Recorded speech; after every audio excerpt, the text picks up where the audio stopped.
India की सबसे बड़ी कारमेकर मारुति सुजुकी रिपोर्टेडली कुछ सिलेक्टेड अर्बन मार्केट्स में अपने कुछ पेट्रोल मॉडल्स को धीरे धीरे फेज आउट करने की तैयारी कर रही है।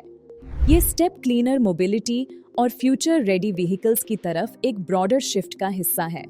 इसके पीछे मल्टीपल रीजंस हैं। स्ट्रिक्टर इमिशन रेगुलेशंस, बायर्स की चेंजिंग प्रेफरेंसेस और मारुति की इंटरनल स्ट्रेटजी जिसमें पेट्रोल, हाइब्रिड और इलेक्ट्रिक व्हीकल्स का बैलेंस बनाना शामिल है। कंपनी ने ये भी क्लियरली कहा है कि ईवी सेगमेंट में वो तभी अग्रेसिवली एंटर करेगी जब चार्जिंग, सर्विस और अफोर्डेबिलिटी का कंप्लीट इकोसिस्टम रेडी होगा। इस ट्रांजिशन का सेंटर पॉइंट है ट्रेडिशनल सेडन्स और ओल्डर पेट्रोल कार्स की गिरती डिमांड। इसका एक क्लियर एग्जाम्पल मारुति चियाज है, एक मिड साइज पेट्रोल सेडन जिसे कंपनी फेज आउट कर रही है। ये मूव ओवरऑल मार्केट ट्रेंड को रिफ्लेक्ट करता है, जहां कॉम्पैक्ट एसयूवीज और क्रॉसओवर्स का डोमिनेंस बढ़ता जा रहा है। ऐसे पेट्रोल कार्स जो टाइटनिंग एमिशन नॉर्म्स और फ्यूल एफिशिएंसी स्टैंडर्ड्स को मैच नहीं कर पाती, वो स्पेशली बड़े शहरों में सस्टेनेबल ऑप्शन नहीं रह जाएंगी, खासकर उन सिटीज में जहां एयर पोल्यूशन कम करने के लिए स्ट्रिक्ट लोकल पॉलिसीज लागू हो रही हैं। मिडिल क्लास बायर्स के लिए ये चेंज चैलेंजेस और अपॉर्चुनिटीज दोनों लेकर आता है। चैलेंज साइड पर देखें तो petrol cars historically middle class के लिए सबसे अफोर्डेबल एंट्री पॉइंट रही हैं। इनकी परचेस कॉस्ट रिलेटिवली कम होती है, सर्विस नेटवर्क स्ट्रांग होता है और मेंटेनेंस भी इनएक्सपेंसिव होता है। जैसे जैसे कुछ पेट्रोल मॉडल्स मेजर सिटीज में बैंड होंगे, बायर्स को डीलरशिप्स पर बजट फ्रेंडली ऑप्शंस कम मिल सकते हैं।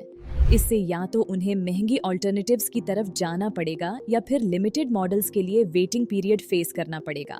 साथ ही ओल्डर पेट्रोल व्हीकल्स की रीसेल वैल्यू भी फ्यूचर में जल्दी गिर सकती है अगर अर्बन रेगुलेशंस और स्ट्रिक्ट हो जाती हैं। लेकिन पॉजिटिव एस्पेक्ट्स भी हैं। मारुति सुजुकी और दूसरे manufacturers hybrid technology, cleaner fuels जैसे सीएनजी और फ्यूचर ईवीज में हेवी इन्वेस्टमेंट कर रहे हैं।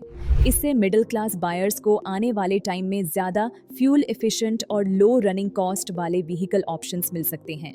मारुति ऑलरेडी सीएनजी पर स्ट्रॉन्ग बेट लगा रही है और कंपनी का टारगेट है कि millions of CNG passenger vehicle sale किए जाएं ताकि एमिशन नॉर्म्स के साथ अफोर्डेबिलिटी भी मेंटेन रहे।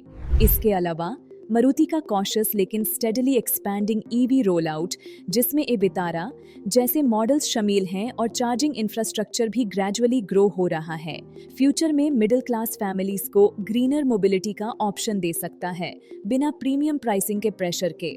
ओवरऑल सिटीज में ओल्डर पेट्रोल मॉडल्स का फेज आउट शॉर्ट टर्म में अफोर्डेबल ऑप्शंस को थोड़ा स्क्वीज कर सकता है, लेकिन लॉन्ग टर्म में ये शिफ्ट मिडिल क्लास को ज्यादा सस्टेनेबल और कॉस्ट इफिशिएंट व्हीकल्स की तरफ पुश करता है।